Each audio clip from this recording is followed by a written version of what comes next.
They say some people are born with silver spoons in their mouths. Sophia Laurent was born with a whole sterling flatware set. But what no one ever tells you is, silver cuts just as sharply when it's forced between your ribs. Sophia lived in a palace. Not the fairy tale kind with ivy-covered towers and warm candlelight. No, hers was a glass fortress on a cliffside. Cold. Immaculate. Museum-like. And she was the prized exhibit. Perfect posture. Perfect hair. Perfect daughter.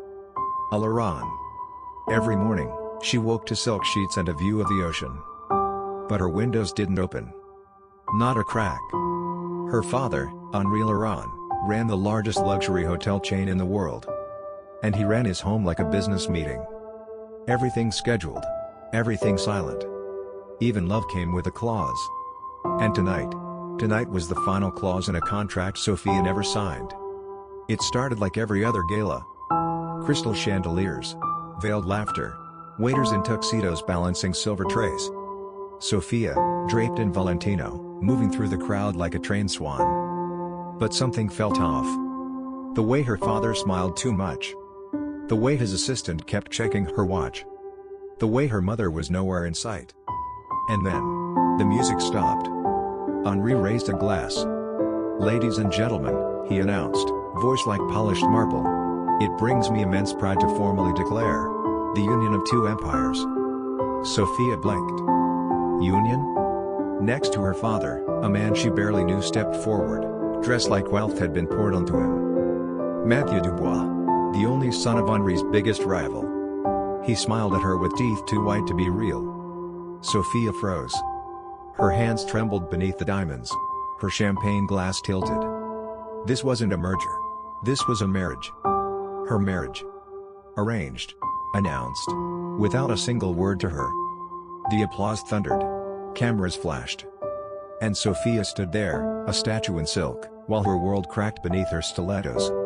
Later that night, the estate was silent again. The guests had gone. The champagne dried up. But the decision remained, written into stone, inked into contracts. Sophia's room looked like a page in a fashion magazine. Ivory walls. Gold trim. Zero warmth. She stared into her vanity mirror, still in the gown, her makeup untouched. And for the first time, she really looked at herself. Her eyes weren't sad. They were angry. She stood. Tore off the necklace. Threw it across the marble floor. Her breath shook, fists clenched. In the hallway, voices whispered, her father's, calm and calculated. She'll understand once she sees the bigger picture. Bigger picture? Was she a painting now? Framed and sold off to the highest bidder? She didn't remember climbing the stairs. Didn't remember opening the door to the attic she used to hide in as a child.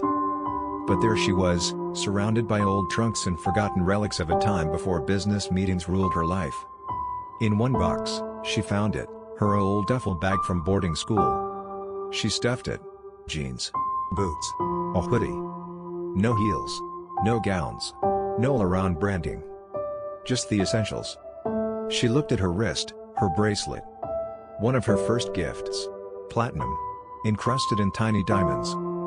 She slipped it off. It felt like shedding a chain. Downstairs, the guards were off duty. It was almost midnight. The estate had 23 cameras. She knew where each one was blind. The garage. Her mother's old car, barely touched since she passed. A soft click. The hum of the engine. And then, headlights slicing through the night, tires crunching down the long private road. She didn't look back. Not once. At 3 a.m., Sophia stopped for gas on a quiet highway. She paid in cash.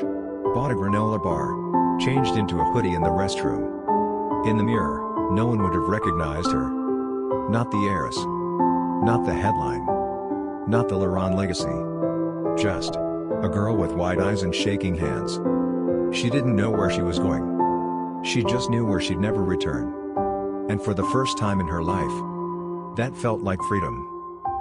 Stay tuned, because in the next chapter, Escape and Pearls and Panic, her car breaks down outside a dusty auto shop in the middle of nowhere. And that's where everything really begins. But before we get there, tell me in the comments, where are you watching from? And don't forget to subscribe to Heartfelt Tales TV, because the best stories, they begin where comfort ends. The engine purred like a secret as Sophia Laurent drove into the night. Her hands, still trembling, gripped the wheel like it was the only thing tethering her to this world. She didn't have a destination. Just one rule: go far enough that no one could drag her back. She was still in her gown. Silk pooling in the driver's seat. Pearls dangling from her ears. Mascara smudged just beneath her eyes, remnants of the life she just walked away from. The highway stretched like an open scour. City lights disappeared in the rearview mirror. Her GPS, disabled. Her phone, left behind. Because freedom, real freedom, meant no breadcrumbs to follow. Somewhere around 4 a.m., the luxury sedan she'd stolen from the family garage began to cough. A warning light blinked, then another. And just like that, the car gave up. It coasted to a shuddering stop on the edge of a forgotten town. Middle of nowhere. No signs. No signal. No plan. Sophia sat there, staring at the blinking hazard lights. She laughed, soft, bitter. Of course. Even her dramatic escape couldn't be smooth. She stepped out, heels sinking into gravel. Wind tugged at her gown, whipping her hair across her face. She tried to pull up the map on a public kiosk nearby, dead screen. Tried to call a ride, no service. No one knew her here. No one cared. And strangely, that was comforting. Across the street, dimly lit by a flickering neon sign, stood a small auto shop. JD Auto Repairs. The place looked half asleep. A rusty metal shutter halfway down. A cracked open sign dangling crookedly in the window. But behind it, a light was on. Warm. Yellow. Inviting in a strange, sleepy way. Sophia hesitated. She looked down at herself, crushed silk, heels, tangled earrings. She looked like a runaway bride. Because, well, she was. But desperation doesn't care how you look. It just whispers, go. She pushed open the shop's glass door. A bell above it chimed, sharp in the stillness. And then she saw him. Leaning under the hood of a dusty red pickup, hands black with grease, was a man. Late 30s, maybe 40. Sleeves rolled up. Tattoos on his forearms. Strong shoulders. Tired eyes. He looked up, startled. And for a moment, silence. Sophia opened her mouth, but no words came out. Because really, what do you even say? Hi, I'm an heiress on the run from an arranged marriage and I think I just broke a $150,000 car? Yeah. Probably not that. He beat her to it. You lost? He asked, wiping his hands on a rag. His voice wasn't rude. Just wary. Like someone who's seen too many strangers and trusted too few. Sophia nodded, hesitantly. My car. It just died. She gestured toward the street. Over there. He followed her gaze, spotted the gleaming luxury vehicle, and raised an eyebrow. You drive that? She nodded again. He narrowed his eyes, half skeptical, half amused. You don't look like you're from around here. I'm not, she admitted. He motioned to the folding chair near the wall. Sit. I'll take a look. She sat. Her gown made it awkward, but she didn't care. It felt strangely human, sitting in a cluttered garage, surrounded by oil cans and rusted tools, with grit under her fingernails. He disappeared outside for a minute. Came back shaking his head. You ran the radiator dry. Probably blew the head gasket too. Pause. That car's not going anywhere for a while. Sophia blinked. What does that mean? It means, he said, already walking toward the back. You're stranded. At least for a couple of days. And just like that, her grand escape screeched to a halt. She sighed, pressing her fingers to her temple. What's your name? He asked, tossing his rag onto a bench. A beat. A risk. Sophie. Close enough to the truth without handing it over. He nodded. Jake. Jake. Simple. Solid. Jake reached into a mini fridge and pulled out a bottle of water, offering it. You hungry? She hesitated. A little. There's leftover lasagna in the microwave. Homemade. Nothing fancy. She accepted it with both hands. And just like that, sitting cross-legged in a grease-scented garage, eating microwaved lasagna with a man who didn't care who she was. Sophia felt something she hadn't in a long time. Safe. That night, Jake let her sleep on the old leather couch in the corner of the shop. He gave her a blanket, told her to lock the front door behind him when she was ready. She curled up, exhausted. Pearls in her pocket, heels by the door, and a smudge of marinara sauce on her designer cuff. She didn't dream of hotels or diamonds. She dreamt of cracked sidewalks, grease-stained hands, and brown eyes that didn't ask questions. Somewhere in the early hours, a little voice woke her. "Are you a princess?" It was Jake's son. Wide-eyed, half asleep, barefoot. Sophia smiled, tired but genuine. "Not tonight." The boy nodded solemnly, then patted away. And Sophia, so used to being feared, envied, worshipped, realized she liked this more. Being mistaken for ordinary. For human. In the next chapter, Jake offers her more than just repairs. He offers her a deal, work at the shop in exchange for staying. And Sophia? She says yes. Because maybe, just maybe, the road to herself doesn't need a limousine. Before we go there, drop a comment below. Have you ever run away from something everyone else thought you should want? Because some stories don't start with a kiss. They start with a breakdown. Morning came with a squeaky ceiling fan and the smell of motor oil. Sophia sat up slowly on the garage couch, hair tangled, mascara smudged, and something strange in her chest. Not fear. Not regret. Just unfamiliar calm. She stretched, pulled the scratchy blanket around her, and glanced toward the small window. Sunlight was already flooding through the cracked blinds. And then came the voice. "You snore." Sophia jumped. Jake stood at the garage door, coffee in hand, amusement in his eyes. She blinked. "Do not." "Do too." A long beat. Then they both smiled. Jake set a mug down on the workbench nearby. "Coffee's terrible. But it's hot." Sophia patted over, barefoot now, gown wrinkled beyond salvation. She took a sip. Winced. "Okay, you weren't kidding." Jake chuckled, heading toward the pickup truck in the center of the garage. "Thought princesses liked their coffee with gold flakes and imported milk." Sophia raised an eyebrow. "I'm not a princess." He glanced at her over his shoulder. "No? You showed up in pearls and panic, driving a car that costs more than this whole building. Could have fooled me." She didn't reply. She didn't need to. Instead, she set the mug down, wrapped the blanket tighter, and looked around. The place was messy but organized. Grease-streaked tools, half-disassembled engines, a stack of old radios, and a calendar from 2 years ago. And there, taped crookedly to the wall, was a crayon drawing. A man with brown hair, a little boy with a cape, and a smiling woman with yellow hair. 3 stick figures holding hands. Sophia stepped closer. "Is this your family?" Jake didn't look up from the engine. "Yeah. Me and Luca. And my wife, Emily." The quiet in his voice said more than words. Sophia nodded softly. "She's beautiful." Jake smirked. "She'd hate that drawing," said her hair looked like spaghetti. Sophia smiled, then turned serious. "Jake, I can't stay long. I just needed to get away. Just for a while." He finally looked at her. "Look, Sophie. That name again. It wasn't hers. But it was safer than the truth. I don't know what your story is. And honestly, I don't care." She blinked. "You don't?" Jake wiped his hands on a towel and leaned back.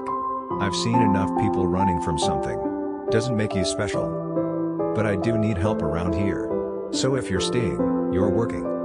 Sophia stared. "Working?" He nodded. "You clean. You organize. You don't touch the power tools. And you don't ask questions about my customers." Sophia crossed her arms, suddenly unsure. "I've never worked in a garage before." Jake gestured to the broom in the corner. "Good. Start with sweeping." Sophia looked at it like it was a foreign object. "Seriously?" He shrugged. "Jake's garage. Jake's rules." The first hour was rough. The broom got stuck on every bolt and crack in the floor. She knocked over a toolbox. Twice. At one point, she accidentally set off a car alarm. Jake didn't even look up. But she kept going. Because under all that stubbornness was something else. Relief. For once, no one cared what label she was wearing. No one was watching her for headlines. She was just Sophie. The girl with messy hair and a death grip on a broom handle. Luca came in around noon, backpack bouncing, shoes untied. "Is she staying?" he asked Jake, pointing at Sophia. Jake gave Sophia a look. "That's up to her." Luca ran over, excited. "Can you help me with my reading homework? Daddy gets mad at the silent E's." Sophia smiled. "I'm good with letters. Let's give it a shot." They sat in the corner, hunched over a tattered workbook. And for a moment, Sophia forgot how far she'd fallen. Or maybe she hadn't fallen at all. Maybe she was just learning to stand somewhere new. That afternoon, Jake handed her a sandwich. "Lunch break. Don't get used to it. Tomorrow you're packing your own." Sophia took it gratefully. "Thanks." They sat in companionable silence. No small talk. No forced smiles. Just two people who didn't need to explain themselves. Jake finally spoke. "You got someone looking for you?" Sophia hesitated. "Probably." Jake nodded like he'd already guessed. "You break the law?" She snorted. "Just some hearts." He chuckled. "Good. I've got enough problems." By sunset, her arms ached. Her back was sore. And her designer heels sat forgotten under the counter. She was tired. Sweaty. Happy. As Jake locked up, Sophia turned to him. "Thanks for letting me stay." He looked her dead in the eye. "This isn't a hotel. You earn your spot here." She nodded. "Understood." He paused, then added something almost soft. "You did okay today. For someone who's clearly never held a mop." Sophia smirked. "Give it a week." He grinned. "Jake's garage. Jake's rules." She repeated it under her breath as she curled back up on the couch that night. Hands blistered. Muscles sore. And still, somehow, feeling more alive than she ever had in her life. Sophia's hands used to be soft. The kind of soft that comes from spa days and never lifting anything heavier than a wine glass. But 3 days into life at Jake's garage, that softness was gone. Blisters bloomed on her palms. Her nails, once buffed and painted like tiny jewels, were chipped and smudged with grease. And the smell of motor oil? It followed her everywhere. But oddly, she didn't hate it. Each morning started the same. Jake would toss her a rag or a tool or a task, usually without explanation. And Sophia? She just figured it out. She learned how to sweep without pushing the dust back under the tires. How to sort screws by size without mixing up the washers. How to tell a wrench from a ratchet without asking for the 4th time. Little victories. Every hour she worked, she felt something change. Not just in her body, but in her mind. She started holding her head higher. Walking like she belonged here, not just crashing temporarily. Luca was the unexpected light in her day. He'd come bounding into the garage after school, shoes untied, hair a mess, a smile wide enough to split his face. He always had a new story. Today, it was about a frog he swore lived under the vending machine. "His name's George," he said confidently. "He only eats orange chips." Sophia played along, crouching beside him to listen for frog sounds. Jake would roll his eyes in the background, but he never told them to stop. On her 4th night, Sophia caught Jake watching her. She was wiping down one of the tool chests, humming softly to herself. She looked up, mid-swipe, and found him leaning against the doorway. Arms crossed. Expression unreadable. "What?" she asked. Jake shrugged. "Didn't think you'd last this long." Sophia smiled faintly. "Neither did I." He didn't reply. Just gave her a short nod and walked off. But something shifted that night. His tone softened. His orders came with explanations. Sometimes, even with a joke. It was the 5th day when it happened. Luca had a coughing fit. Not just a little one, a deep, chesty, gasping cough that sent Sophia into full panic. Jake rushed over, pulled out an inhaler, and guided his son through breathing like it was routine. Too routine. Sophia stood frozen. Later, when Luca was asleep in the office cot, she asked quietly, "Does he have asthma?" Jake nodded. Since he was 2. She hesitated, heart thudding. "Is he okay?" Jake glanced over. "He's fine. As long as we keep the meds stocked." And that stuck with her. Because later that night, while Jake was closing the books and Luca snored softly under a Spider-Man blanket, Sophia pulled out the only valuable she had left. Her diamond bracelet. Small. Elegant. Worth thousands. She looked at it for a long time. Then slid it into her coat pocket and walked. The pawn shop smelled like dust and regret. The man behind the counter barely looked up. "You sure you want to part with that, sweetheart?" Sophia nodded. "I need cash. Not questions." He appraised it, weighed it, shrugged. Named a number. It was less than it was worth. But enough.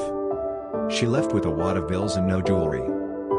The next day, when Jake went out for a supply run, Sophia slipped away.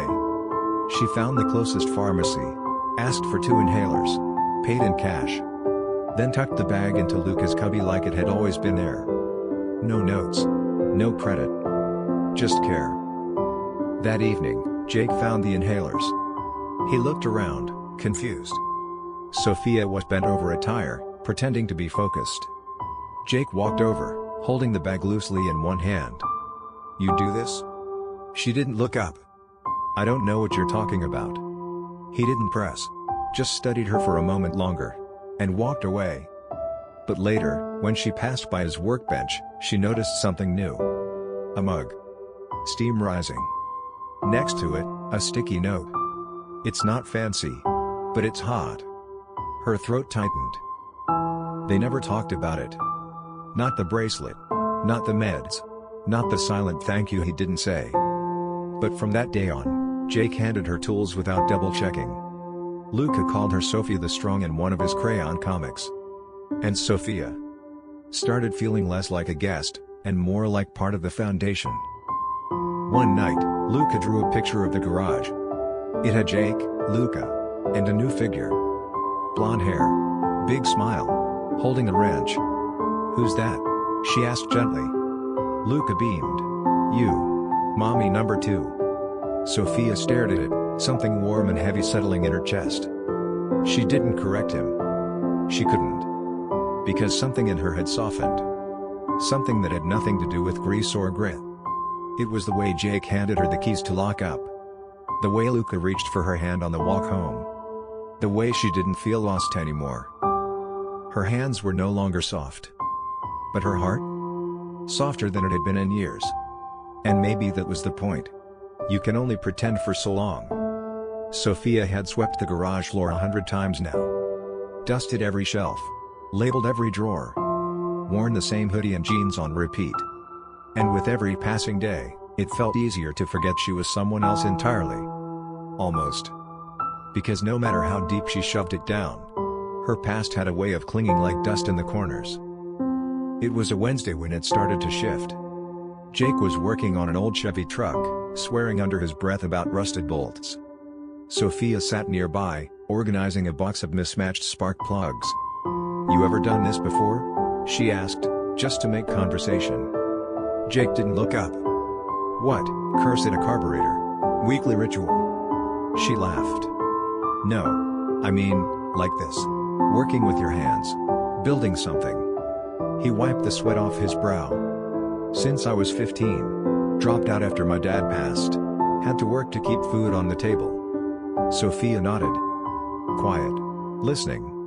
"I started this place with my wife," he said suddenly. "Emily." She painted the logo on the window. Sophia looked over at the faded cursive writing. Some of the letters were chipped. "She had steady hands," Jake continued. "You had too, with painting. And with dyeing." Sophia froze. He didn't say it like a punchline. Didn't say it for sympathy. He said it like a fact he lived with. Like gravity. She opened her mouth, then closed it. "Because what do you say to that?" He glanced at her. "I'm not good at small talk. Never have been." Sophia smiled, gently. "That's okay. I'm not really small." Jake raised an eyebrow. Yeah. Figured. They shared a look. The kind that lingers just a little too long. But says everything. Later that night, while Jake was locking up, Sophia wandered out back. The garage's rear lot was nothing special, just a gravel patch, a few broken down cars, and a rusted swing Luca barely used. But tonight, the air felt different. Charged. She reached for her phone, then remembered. She didn't have one anymore. Just the silence. And the memory of who she used to be. The next day, a customer came in. Tourist. Fancy camera around his neck, sunglasses on his head. My car overheated near the lake, he said, glancing at Sophia as she walked past. Then he did a double take. You look familiar. Her heart stopped. Jake didn't notice, too busy checking the engine. But Sophia's fingers curled around the rag in her hand. The man stared harder. Wait. Have we met? You from LA? She forced a smile. Nope. I get that a lot. He paused. Then shrugged it off. Jake tossed him a quote for the repair and sent him on his way. Sophia exhaled, too sharp. Too sudden. Jake turned to her. You okay? She nodded too quickly. Yeah. Just. Tired. But that night, she didn't sleep. She stared at the ceiling, mind racing. What if someone else recognized her? What if they Googled her face? All it would take was one photo. One headline. Heiress disappears. Found working in garage. She didn't want to think about what would happen after that. The next morning, she left early. Took a walk. Let the wind cool her face. She ended up at the edge of town, by the pawn shop. She looked at the window. Her bracelet was still there, tucked behind a dusty display of watches and tarnished rings. It looked small now. Out of place. Like a relic from someone else's life. She walked away. Back at the garage, Jake had a surprise.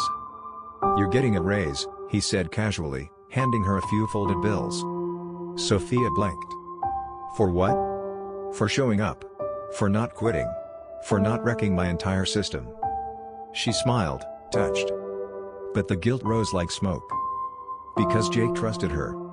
And Luke adored her. And they didn't know a single true thing about her.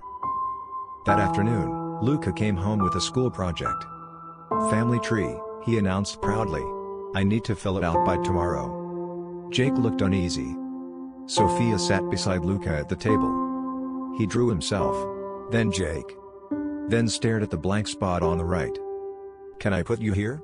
He asked Sophia. She looked at the space. Her name didn't belong there. Not really. But she couldn't say no. So she nodded. Sure, kiddo. He smiled. Crayon in hand, he wrote, Sophie. And for a moment, it felt real. But secrets don't stay buried forever. That evening, after dinner, Jake found her outside by the garage door. You ever gonna tell me what you're running from? Sophia stiffened. He wasn't angry. Just curious. Concerned. She tried to dodge. Why do you think I'm running? Jake leaned against the wall. Because people who aren't running don't flinch every time someone new walks in. She didn't answer. Whatever it is, he said slowly, it's gonna catch up. She looked down at her hands. Calloused now. Stronger. But still shaking. I know. And that was the truth. Inside, Luca's drawing sat on the table. A family tree. Simple. Crude. Unfinished. Just like her story. And maybe that was what scared her most. Not being caught. But being known. Completely. And still chosen. It started with a photo. Just one. One moment. Snapped without her knowing.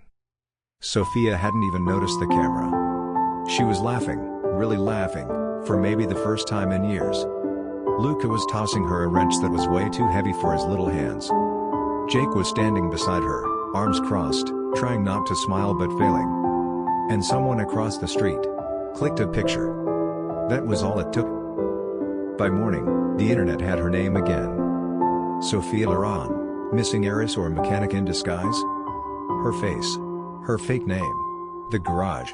Even Jake's shop sign in the background. It spread fast. faster than wildfire. One repost. Then 10. Then hundreds. People couldn't get enough of it. Is it really her? Why is she dressed like that? Look at her hands. She's working? Is this real? She didn't know any of it was happening. Not yet. Jake noticed first. He was under the hood of a car when his phone buzzed. Then buzzed again. And again. He pulled it out, expecting maybe a client or a parts order. Instead, he saw her. On a gossip site. Clear as day. Sophie, his Sophie, was Sophia Laurent. He stared at the screen, quiet. No curse. No reaction. Just silence. Sophia was inside, wiping down the counter when he walked in. He didn't say anything at first.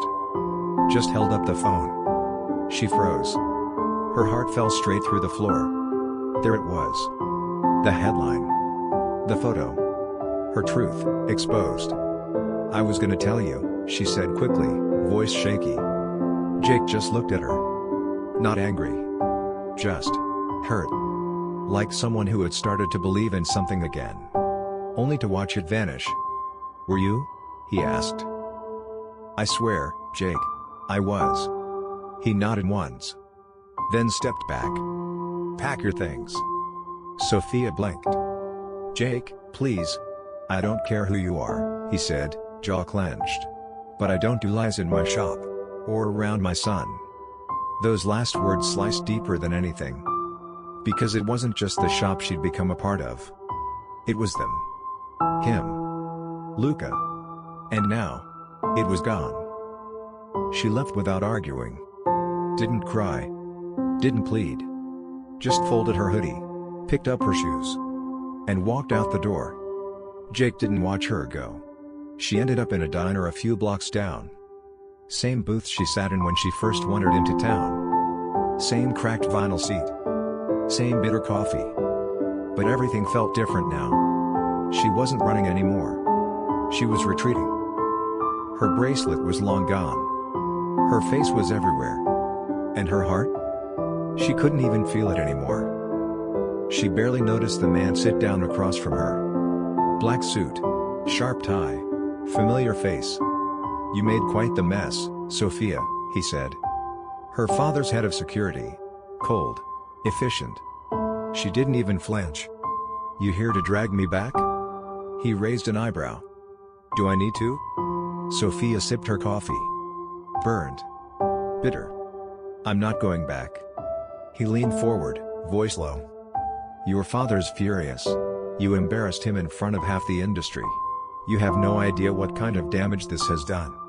She met his gaze. I don't care. He studied her for a long beat. Then leaned back. Well, that's unfortunate. He slid a card across the table. You have until tomorrow. After that, he'll send people who don't ask nicely. She stayed in that booth long after he left. Watched the cream in her coffee swirl and settle. Her reflection in the window stared back, tired, bare-faced, real. No pearls. No pretense. Just Sophia. Back at the garage, Jake was quiet. He was cleaning something that didn't need cleaning. Luca looked confused. Where's Sophie? Jake didn't answer. So Luca asked again. Did she go home? This time. Jake snapped. Luca, enough. The boy fell silent, wide-eyed. And Jake? He regretted it immediately. But he couldn't take it back. Because somewhere deep down, he was angry. Not just at her lies, but at how badly he missed her. Already. That night, Sophia didn't sleep. She walked the edge of the town. Past the pawn shop. Past the bus station. Back to the garage. She didn't go in. Just stood across the street, watching the lights flicker inside. And then she saw Luca. At the window. Holding something against the glass. It was his drawing. The one with the family tree. Her figure still there. She covered her mouth. Something cracked open in her chest. She had a choice. She could run. Again. Disappear, just like they expected. Or she could fight. For the boy who gave her a place in his drawings. For the man who taught her to stand still and show up. For herself. For once, not as Laurent, but as Sophia. It was strange. How the sound of private jet engines used to mean luxury. But now? It just sounded like chains. Sophia sat stiffly, her hands folded in her lap, staring out the tiny oval window as clouds drifted past. She hadn't said a word since takeoff. Neither had the man sitting across from her, her father's head of security, who now doubled as her quiet captor. This wasn't a rescue. It was a return. To a life she no longer recognized as her own. The Laurent estate looked exactly the same. Too perfect. Not a leaf out of place. Not a crack in the marble. And yet, somehow, it looked smaller. Not in size, but in soul. She walked through the front doors like a stranger. Every step echoed. Every surface gleamed. But there was no warmth. Just silence that hugged too tight. Her father was waiting in the drawing room. Of course. Henri Laurent didn't do emotional reunions. No arms open. No questions asked. Just a slow turn from the window, glass of scotch in hand, expression unreadable. "You've made quite a mess," he said. Sophia stood still. Not out of fear. Out of defiance. "I cleaned up someone else's garage for 3 weeks," she replied. "You'll survive a little bad press." He blinked. A beat. Then, "Do you have any idea how expensive that little stunt was?" She crossed her arms. "Do you have any idea how expensive I used to feel?" Henri stepped closer. Not menacing. Just towering in that way powerful men are trained to be. "You were born into a legacy, Sophia. That name means something. It carries weight." She met his eyes. "You taught me the price of everything. But the value of nothing." The words hung in the air like smoke. Her father didn't flinch. Instead, he turned and walked to the sideboard, refilling his glass. "You're emotional," he said. "You always were. Like your mother." That stung. Because she remembered how he used to shut her mother down, too. How love was treated like weakness in this house. Sophia took a slow breath. "I'm not staying." Henri let out a soft, cold laugh. "Oh, darling. You already did." That night, she sat in her old bedroom. Same bed. Same pale curtains. Same carefully curated bookshelf filled with unread novels and award-winning decor. It felt like a museum. Of a girl she no longer knew. She ran her hands along the vanity, fingers pausing at an old framed photo of her as a child. Hair neatly curled. Smile perfectly staged. She remembered the day it was taken. She had cried an hour before that photo. Cried because she didn't want to wear the dress. Because it was too itchy. Too tight. Too fake. But no one had listened. Not then. And not now. The next morning, her father handed her a new itinerary. Public appearances. Magazine interviews. Even a makeup artist on retainer. Sophia stared at the packet. "This isn't a schedule," she said. "It's a sentence." Henri didn't even blink. "You're a Laurent. You don't get to disappear. That's not how we survive." She pressed her lips together. "You don't survive, Dad. You perform." He poured another drink. Even though it was barely 9 a.m. "And you," he said quietly, "owe me more than you'll ever know." Later that afternoon, she sat through a photo shoot. The photographer kept saying things like chin up, eyes soft, smile brighter. And all she could think about was how Jake never told her to smile. He just said, "You look tired," and handed her a coffee. Real. Unfiltered. Luca had drawn her in crayon. But this stylist was painting her like porcelain. Flawless. Soulless. She hated it. At dinner, her father introduced her to another potential match. New face. Same mold. Polished. Wealthy. Smirking like he knew her before she even spoke. He leaned close and said, "I saw the garage pictures. Cute act." She pushed her chair back. Didn't even make an excuse. Just walked out. No one followed. Back in her room, she stared at her reflection. The makeup. The silk.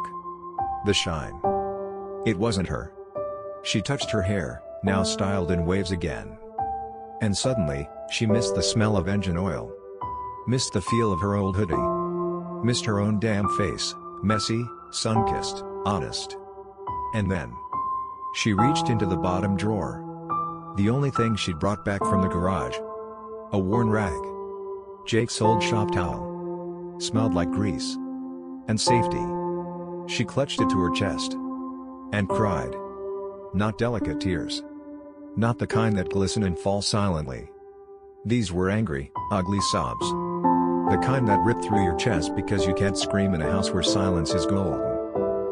It hit her then. This wasn't home. It never had been.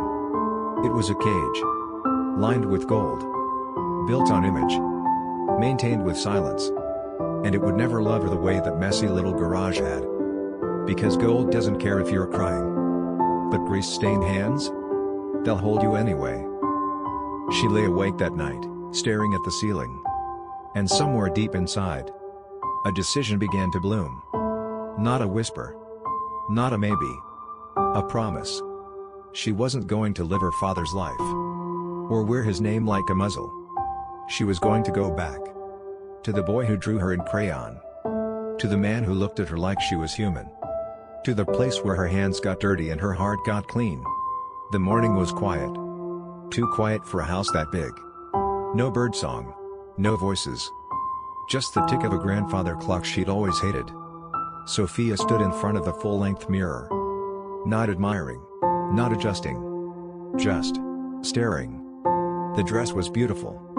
Of course it was. Hand-stitched. Custom fit. Worth more than Jake's entire garage. But it didn't fit. Not really. It clung to a version of her that didn't exist anymore. She looked herself dead in the eyes. And whispered, "No more pretending." Downstairs, the estate staff moved like ghosts. She walked past them, unbothered, unnoticed. Just another doll in the house of glass. Until she reached the drawing room. And found him. Henri Laurent. Her father. Still in his suit from last night. Still sipping something dark and expensive. "Sophia," he said without looking up. "Glad to see you finally look presentable." She didn't sit. Didn't smile. Just stood there, fire simmering under her skin. "I'm leaving." That made him pause. "I beg your pardon?" "I'm leaving, Dad. For real this time. And no one is dragging me back." He slowly set his glass down. Measured. Cold. "We have an image to repair, Sophia. You're part of this family. Your decisions reflect on all of us." She laughed once. Sharp. Hollow. "Funny. You only remember I'm family when I mess with your PR." He stood now, towering, voice low. "You don't get to walk away from legacy." And that's when she snapped. "I'm not walking away from a legacy," she said, eyes blazing.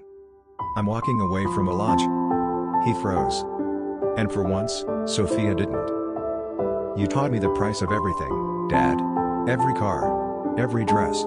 Every business deal. You taught me how to calculate people like numbers on a ledger." Her voice cracked, just slightly. "But you never taught me what mattered." She stepped closer. "You never taught me what it feels like when a child draws you as part of their family. Or how heavy a wrench is after 8 hours on your feet. Or how good it feels when someone thanks you not because they have to, but because they want to." Henri said nothing. Because what could he say? She kept going. "You taught me how to smile for cameras. How to sit with my back straight. How to marry for strategy, not love."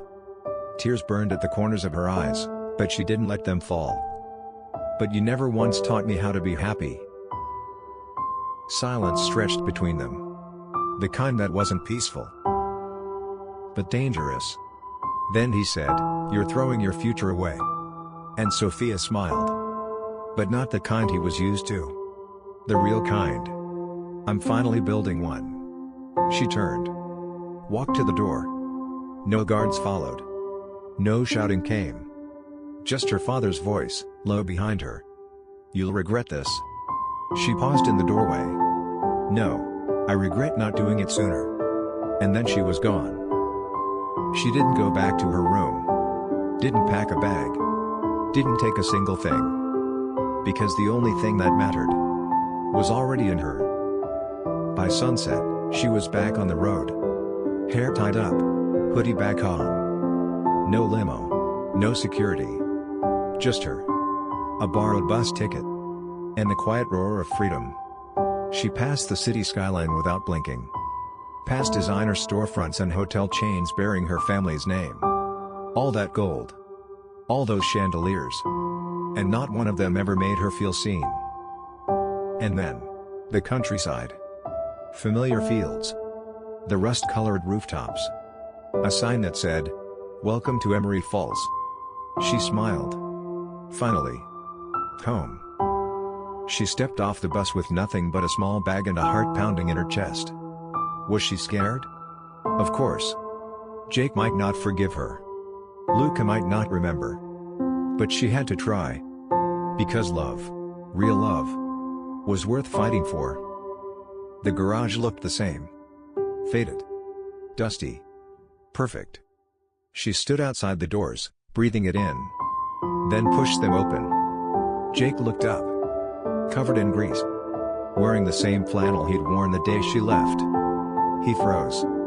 Their eyes met. The room was silent, just like that day in the diner, but this time, everything was different. Sophia swallowed. "I know I don't deserve a second chance," she said softly. "But I still want one." Jake didn't move. Not right away. Just stared at her, like he was trying to decide if this was real. Or just another ghost from a life that kept letting him down. And then, from behind the workbench, a tiny voice. "Sophie?" Luca. Running. Shoelaces untied. Arms wide open. And when he reached her, he didn't ask questions. He just hugged her. Tight. Like no time had passed at all. Sophia dropped to her knees. Buried her face in his shoulder. And finally let the tears fall. Jake watched. And something in his expression cracked. Something old. Wounded. He walked over. Slow. Careful. She stood, wiping her face, eyes red. "I sold a diamond bracelet to buy your kid's inhaler," she blurted. "I swept your floors. I learned what torque means. I haven't worn heels in a month. And I don't even like coffee unless it's burnt." Jake blinked. "Okay." She laughed, tearful. "I'm saying, I don't want to be here anymore." He studied her. Then said quietly, "Then who are you?" Sophia looked around. At the garage. At Luca. At the worn floors and crooked signs. And then, back at him. "I'm yours. If you'll have me." The first night back felt different. Not because anything had changed. The couch was still lumpy. The air still smelled like motor oil and fried onions from the diner next door. And the bathroom light still flickered when you turned it on too fast. But it felt like home. Because this time, she'd chosen it. Not as an escape. Not as a temporary rebellion. But because it was hers. She wasn't just hiding here anymore. She was building something. Jake hadn't said much after she came back. Typical. He let her sleep on the couch again, just like before. Gave her a fresh pillow, tossed over without comment. In the morning, coffee appeared on the bench with no sticky note this time. Just a quiet offering. It wasn't forgiveness. Not yet. But it was a start. Luca, though? He acted like she'd never left. He wanted to show her his latest drawing. A spaceship this time, with 3 stick figures inside. Sophie, Jake, Luca. All wearing helmets. All smiling. He'd drawn stars around them and written in crooked letters, "My real family." Sophia nearly cried into her cereal. The work picked up again. Jake didn't ease her in. No special treatment. It was straight back to wiping down counters, organizing parts, fetching tools. But this time, it felt good. Because every drop of sweat now meant something. Every blister was a choice. Her choice. One afternoon, she was under a truck with a socket wrench, hair pulled back and shirt streaked with grease, when she heard Jake's voice. "You're better with tools than I expected." She slid out, grinning. Don't sound so surprised. I watched 6 hours of YouTube videos last night. He raised an eyebrow. Did they also teach you not to use a torque wrench like a hammer? She laughed. Okay, that one's on me. He offered her a rag. She took it. Their fingers brushed. And for just a second, they looked at each other a little too long. Again. But neither said a word. Because some things didn't need explaining. That evening, Jake found her sitting outside, legs swinging over the edge of the loading dock. He sat beside her. Quiet. Calm. The sky was going pink. The town glowing in sunset. Sophia broke the silence. You ever think, maybe we're all just waiting to be seen? Jake glanced at her. What do you mean? She picked at a thread in her sleeve. I lived my whole life being looked at. But no one ever really saw me. Not until. She trailed off. He looked at her. Didn't push. Just said, yeah, I get that. She turned to him. I'm tired of performing, Jake. Then stop. That's simple. No speech. No drama. Just an open door. She leaned against his shoulder. And for once, didn't feel like she had to earn her space. She just belonged. A week later, something unexpected happened. Jake handed her a clipboard. Can you take inventory of the back room? I'm thinking of reorganizing before we expand. Sophia blinked. Wait. Expand? He nodded. I'm thinking community garage. Teaching teens basic car care. Maybe hire some local kids. She smiled. Wide. That's incredible. He shrugged, trying to play it cool. But she could see the pride in his eyes. I thought maybe, if you're still around, you'd want to help run it. Sophia stared at him. Like a partner? Jake met her gaze. Exactly like a partner. Her heart nearly burst. That night, she pulled out her laptop. Dusted it off. Started building a business plan. For the first time, not to impress her father. Not to score an interview or win some hollow award. But to build something real. With her hands. Her heart. With Jake. And Luca. She listed out ideas. Garage merch. Oil change loyalty cards. Free weekend classes. Fundraisers for asthma meds. It wasn't glamorous. But it was hers. Every word on the screen felt like a brick laid in her new foundation. A few days later, Jake handed her a small box. Inside was a key. To the front door, he said. And the filing cabinet. And the safe. Sophia blinked, stunned. This is a partnership, he interrupted. I meant it. Her voice caught. I've never been trusted like this before. He smiled. Maybe that's because no one ever really knew. She swallowed the lump in her throat. Because he was right. And it wasn't just about being seen now. It was about being understood. Respected. Valued. Loved.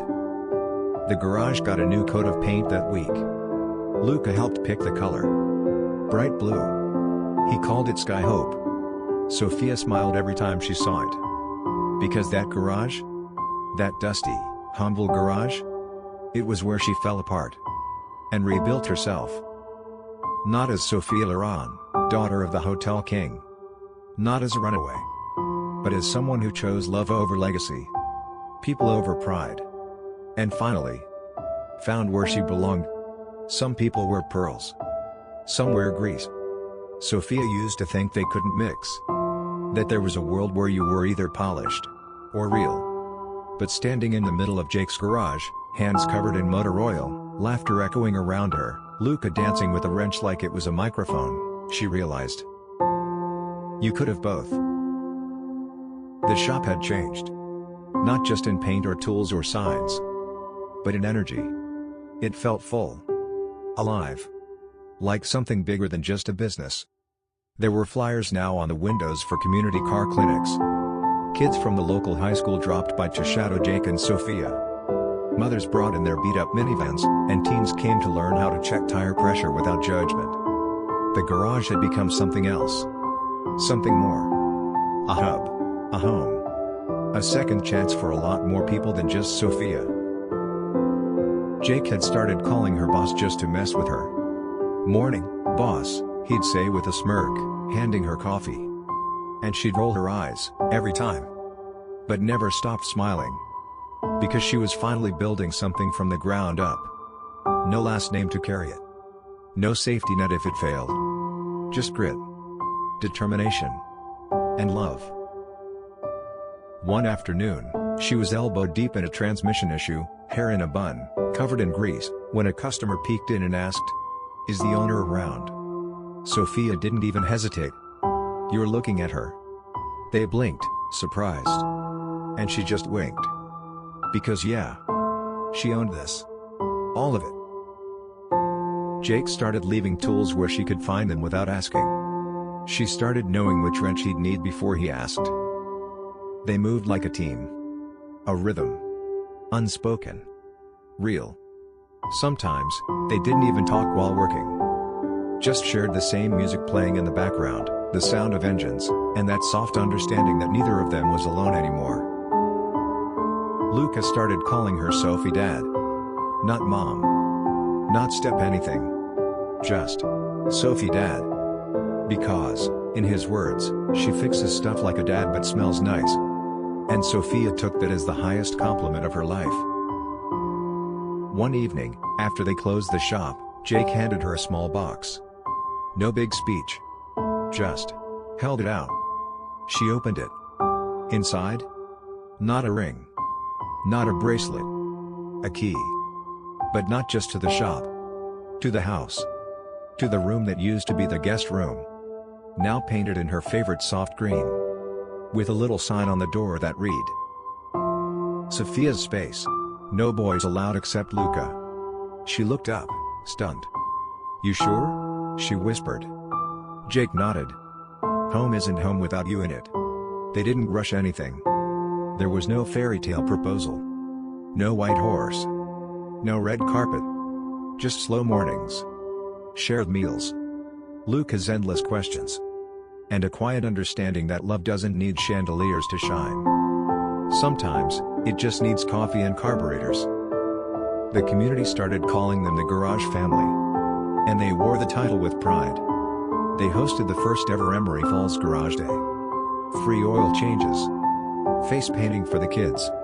Luca insisted on a lemonade stand, insisted on charging too. Jake tried to talk him down. Sophia backed him up. Jake never stood a chance. At the end of that long, dusty, sun-drenched day, Jake wrapped his arms around Sophia, pulled her close by the open garage door, and whispered, "You changed everything." She shook her head. "I didn't change it. I just found the pieces you already had. And helped you put them together." Later that night, Sophia sat on the back steps. Looking up at the stars.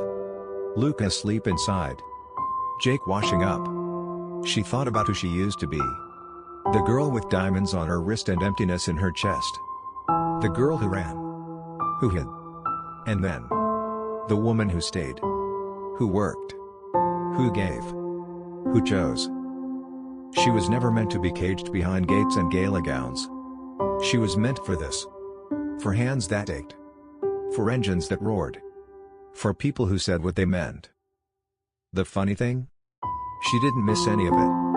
Not the fancy hotels. Not the press. Not the power.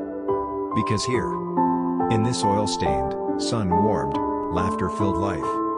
She was finally free. Not running. Not hiding. Just home. With her boys. With her business. With her whole, unfiltered, undiluted self. Grease under her nails. Grit in her soul. And a future she built. With love. Exactly where she belongs. Years later, the shop was still standing. The paint had faded a little. The sign creaked more than it used to. But the heart? Still beating. The garage had changed. Expanded. Grown. But it still smelled like gasoline and coffee. Still had the old couch where Luca used to nap. Still had Sophia's messy clipboard ducked behind the counter, her handwriting half legible, half chaos. Sophia stood outside the shop on a Sunday morning, arms folded, the autumn breeze tugging at her hair. Inside, she could hear Jake laughing. That deep, quiet kind of laugh that took years to earn. Luca, now 12 and far too tall for his age, was pretending not to care about anything, but she saw the grin he tried to hide every time Jake teased him about his teenager walk. She smiled. This was their life now. Not perfect, but permanent. The garage had become a place people came to not just fix their cars, but to breathe.